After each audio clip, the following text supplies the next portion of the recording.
দেশি বিদেশি বাঙালি অবাঙালি বিভিন্ন রকমের রান্না খুব সহজে বাড়িতে তৈরি করার জন্য সাবস্ক্রাইব করে নিন শম্পাস কিচেন। আর আমার সমস্ত রান্নার আপডেট সবার আগে পাওয়ার জন্য বেল নোটিফিকেশনটা ক্লিক করতে ভুলবেন না। নমস্কার, welcome to Shampa's kitchen. Shampa রান্নাঘরে আপনাদের সকলকে স্বাগত জানাই। রাত পেরোলেই লক্ষ্মী পুজো, তাই লক্ষ্মী পুজোর স্পেশাল রেসিপি নিয়ে হাজির হয়েছি আমি শম্পা। আজকে আমি তৈরি করব লক্ষ্মী পুজো স্পেশাল নারকেলের বরফি সন্দেশ। এই রেসিপিটা ছাড়াও এর আগে অনেকগুলো লক্ষ্মী পুজো স্পেশাল রেসিপি অলরেডি আমার চ্যানেলে শেয়ার করা আছে, যেমন নারকেলের নাড়ু, তিলের নাড়ু, মুরগির মোয়া। এই রেসিপিগুলো কিন্তু আমি লক্ষ্মী পুজো স্পেশাল রেসিপি বলে একটা প্লেলিস্ট তৈরি করে দিয়েছি, আপনারা দেখে নেবেন। আর এছাড়াও এই রেসিপিগুলোর লিঙ্কগুলো ডেসক্রিপশন বক্সে আমি দিয়ে দেব। তাহলে চলুন আজকের রেসিপিটা শুরু করা যাক। সময় নষ্ট না করে আমরা তৈরি করে ফেলি নারকেলের বরফি সন্দেশ। ভালো লাগলে অনুরোধ রইল ছোট্ট করে একটা লাইক এবং সকলের সঙ্গে শেয়ার করার জন্য। নারকেলের বরফি সন্দেশ তৈরি করার জন্য সবার প্রথমে আমি একটা বড় সাইজের নারকেল কুড়িয়ে নিয়েছি। এখানে কিন্তু মেজারমেন্ট কাপের 2 কাপ মতো নারকেল হয়েছে। এবারে মিক্সির বড় জারটার মধ্যে আমি কোড়ানো নারকেলটা নিয়ে নিলাম। এর মধ্যে আমি অ্যাড করে দিচ্ছি 1/2 কাপ পরিমাণ চিনি। তবে চিনিটার পরিমাণটা কিন্তু নিজেদের টেস্টের উপর ডিপেন্ড করবে, সেক্ষেত্রে একটু বাড়ানো বা কমানো যেতে পারে। এর মধ্যে আমি আরো অ্যাড করে দিচ্ছি 1/2 কাপ পরিমাণ দুধ। এবারে এটাকে আমি খুব ভালো করে ব্লেন্ড করে নেব। দুধ, চিনি আর নারকেলটাকে আমি খুব ভালো করে পেস্ট করে নিয়েছি। পেস্ট করার সময় প্রয়োজন মতো আমি আরো 1/2 কাপ দুধ কিন্তু অ্যাড করেছি। এবারে আমরা নেক্সট স্টেপের দিকে এগোবো। এবারে কড়াই গরম করে আমি এই মিশ্রণটা কড়াইয়ের মধ্যে দিয়ে দিলাম। এবারে এটাকে নিয়মিত নেড়ে যেতে হবে যতক্ষণ না জলীয় ভাবটা একদম সম্পূর্ণ শুকিয়ে আসে।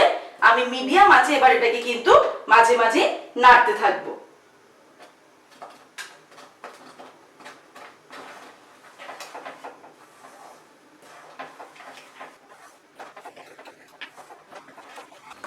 পাঁচ 7 মিনিট হয়ে গেল, আমি এটাকে কিন্তু ক্রমাগত নেড়ে চলেছি।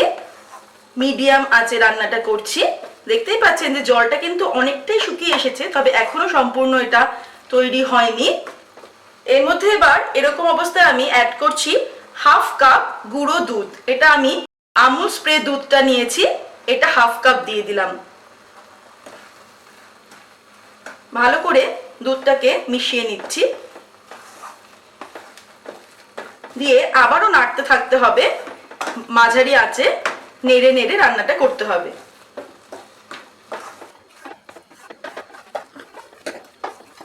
আরো 10 মিনিট মতো আমি এটাকে কিন্তু নেড়ে চলেছি। এবারে কিন্তু এটা হয়ে এসেছে, কারণ দেখতেই পাচ্ছেন যে সমস্ত নারকেলের মিক্সচারটা কিন্তু একদম দলা পাকিয়ে আসছে, কড়াই থেকে উঠে উঠে এসেছে। আর এটা একটা তৈলাক্ত ভাব এসে গেছে, যেটা কিন্তু আপনারা দেখলেই বুঝতে পারবেন। এরকম অবস্থায় আমি একটু ফ্লেভারের জন্য এর মধ্যে অ্যাড করে দিচ্ছি 1/2 টিস্পুন মতো এলাচ গুঁড়ো। এমনি সাধারণ এলাচটাকেও যদি আমরা একটুখানি গুঁড়ো করে নিই তাহলেও কিন্তু হবে, যাতে দানাটা মুখে না পড়ে সেদিকে একটু খেয়াল রাখতে হবে। ভালো করে মিশিয়ে নিয়ে আমি ওভেনটাকে অফ করে দেব। তারপর আমরা ফাইনাল স্টেপের দিকে এগোবো। ভালো করে আমি এটাকে মিশিয়ে নিলাম। এবারে আমি ওভেনটাকে অফ করে দিলাম। এবারে আমি একটা কানা উঁচু স্টিলের থালা নিয়েছি, তার মধ্যে আমি সামান্য ঘি নিয়ে নিচ্ছি। এই ঘিয়ের পরিবর্তে আপনাদের যদি ঘিয়ের ফ্লেভারটা ভালো না লাগে আপনারা তেল নিতে পারেন অথবা বাটার নাও যেতে পারে। তবে একটু বেশি পরিমাণ ঘি নিয়ে আমি ঘিটাকে এরকম ভাবে চারিদিকটাতে স্প্রেড করে দিচ্ছি। আর এই সাইডগুলোতেও কিন্তু স্প্রেডটা করতে হবে। দিয়ে ভালো করে আমি ঘিটাকে মাখিয়ে নিলাম।